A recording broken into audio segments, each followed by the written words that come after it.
கிளாஸ்னா any time மொபைலே இருக்கிற மாதிரி கஷ்டம் தான்க்கா.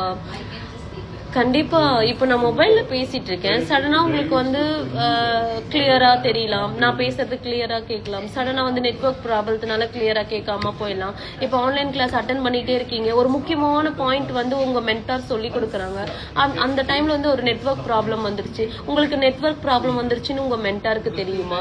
இல்ல உங்களுக்கு நெட்வொர்க் ப்ராப்ளம் வந்ததுனால நீங்க அந்த விஷயத்த கத்துக்கலன்றதுனால உங்க மென்டார் வந்து திரும்ப அந்த கிளாஸை எடுப்பாங்களா? கிடையாதுல்ல. ஸோ அதனால வந்து நான் நம்ப மாட்டேன். மெஹந்தி கிளாஸ் ஜாயின் பண்ற மாதிரி இருந்தா ஸ்டே பண்ண இடம் கிடைக்குமா? நம்ம ஸ்டுடியோல இருந்தே வாக்கபிள் டிஸ்டன்ஸ்ல வந்து லேடிஸ் ஹாஸ்டல் அண்ட் பீச் எல்லாம் இருக்கு. ஸோ நம்ம ஸ்டூடெண்ட்ஸ் யாராவது வந்தாங்கன்னா அங்கதான் ஸ்டே பண்ணுவாங்க. நான் நேர்லயே போய் விசிட் பண்ணியிருக்கேன், அந்த பிளேஸ் எப்படி இருக்கு, அங்க இருக்கவங்க எப்படி இருக்காங்கிறத விசிட் பண்ணியிருக்கேன். ஸோ ஒன்றும் ப்ராப்ளம் கிடையாது, சேஃப் தான். நீங்க வந்தா அங்க தாராளமா ஸ்டே பண்ணிக்கலாம்.